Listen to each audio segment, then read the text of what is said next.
Okay, so this is my in-service on Alzheimer's. I have my handout right here, which you've already seen on Blackboard, but I will bring this printout for you on wrap-up day. I also have a speech here that I kind of wrote just to give me some something to follow with this, some main points that I wanted to hit on. Some main points that I wanted to hit on in this research that I've found. So one of the main things that I'm really glad I found was etiology, or the reason why Alzheimer's is caused, or the cause of Alzheimer's. So I found this research article by Columbia University Medical Center, CUMC, and I was curious as to where Alzheimer's came from, what exactly part of the brain that it affected, exactly like what gyrus, things like that, what area. I wanted to know. I knew it had to be Broca's area, right? But anyway, they go in to answer pretty much the three main questions that I had. And it's listed right here. I go 1, 2, 3, and those are the three main questions. And then I go on to answer them, or CUMC goes on to answer them, but I have restated those answers in this document. So, question 1 was, where does Alzheimer's come from?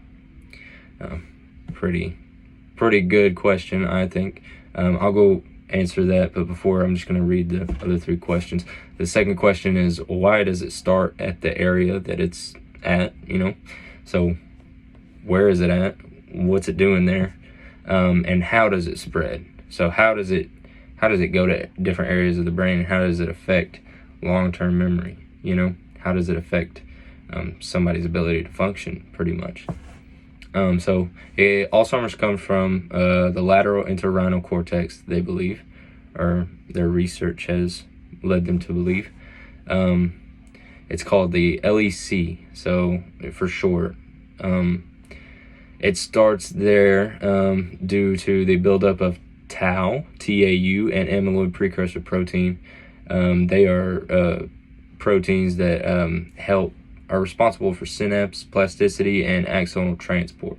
So what that means is it allows from LEC to go to different parts of the brain, right? So it's like a medium to get to a different area. Ironically, that's what happens. And then ironically, on the other hand, if they build up too much, if it builds up too much, it can block those neural pathways and affect memory. Those are the pathways that are pertinent for memory, so it can affect those synapses and not allow for memory retrieval.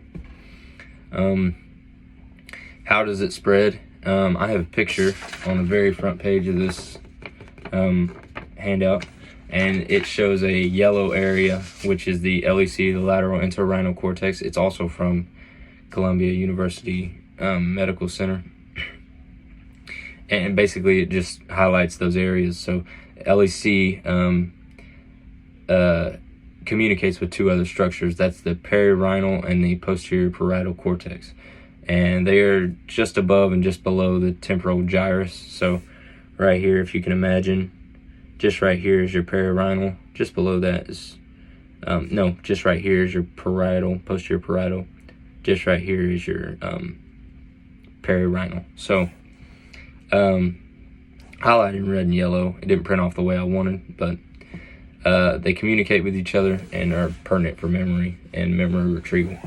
So that's why if those synapses are blocked, then you can't communicate with those structures, get the retrieval that you need for memory. Next thing I go on to say is Alzheimer's and therapy. I really wanted to compare the two, and I found that there's many different dimensions. I wanted to stay on the surface, just kind of things that you can work on to make their life easier. I thought that's probably the most beneficial is making their life able to be, like not giving them too many complicated things and making their life smoother. So some things that I found to help with memory, some therapy interventions I found.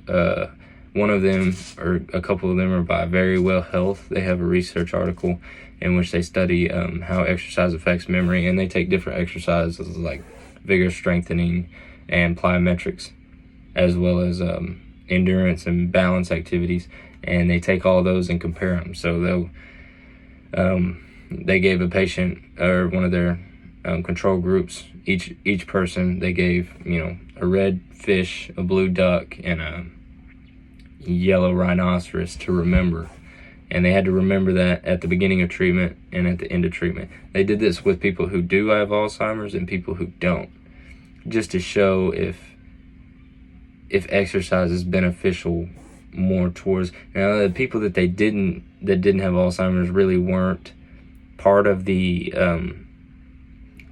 study, but they did seem to recall it better, as stated by them. Their retrieval was a lot faster. So the exercises that they found to be the most beneficial were endurance and balance activities, long-term, not just a couple days, and then long-term balance activities over such a period of exercise treatment, like 3 to 5 weeks frequency. Endurance activities, for the most part, have been shown to have positive effects on memory loss, confusion, and depression as well. Next thing I went into, I come back to different types of therapy, or things like drugs and stuff like that, and ease of function. I'll go into that after, but next I talked about how dementia and Alzheimer's are different things. So I talked about how Alzheimer's was a primary disease process in which the tau and the TAU and the amyloid precursor protein build up and block those synapses so they can't happen. And that's what Alzheimer's is. So it's primary disease process. The tau and the amyloid precursor cause that. That's Alzheimer's. And dementia is like an umbrella, they say. It's an umbrella term. So you have vascular dementia and Lewy body dementia, and those are types of dementias that are caused by something else. So vascular dementia, like a stroke patient. So if they had a stroke and they can't remember, that's vascular dementia.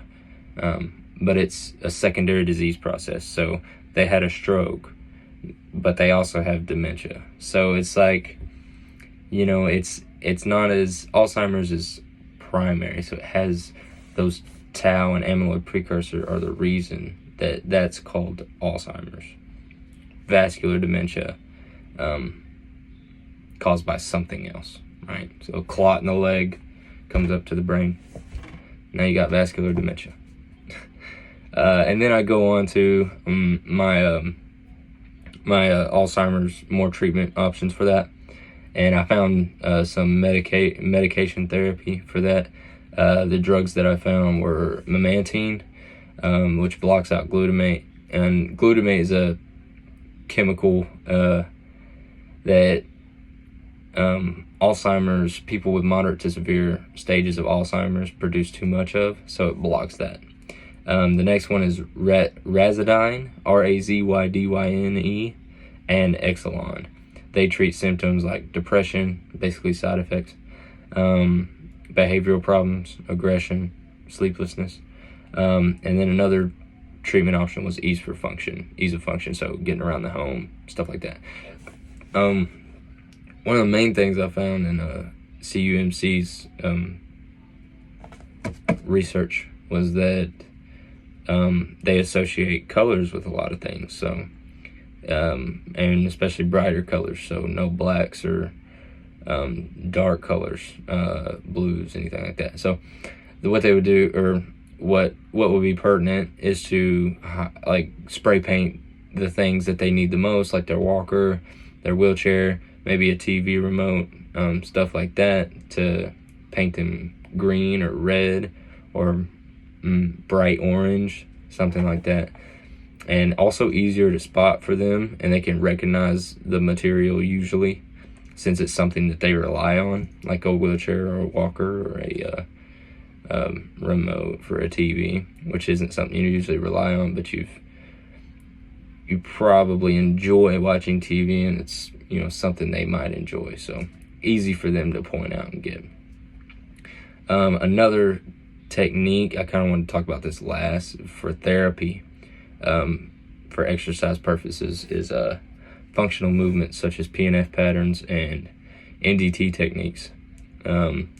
Usually easy for them to associate hand placement with what they need to do. So, and especially your sayings. So in school or in class, we're taught, the PNF pattern for D1 flexion is, you'd say something like, okay, bring your arm up and in, up to your ear, like you're calling somebody, and then bring your arm down and out. And you would facilitate those movements with your arm, not resist them or help them. You would facilitate, and they would come up. So it's easy to associate, okay, whenever I put my hand on top here, you come to your ear. Whenever I put my hand down, you come down and out, right? Easy for them to associate and use those functional patterns, which they're going to use every day. So, for the most part. That's all I had. I appreciate you listening, and I will give this handout to you on Monday. Thank you.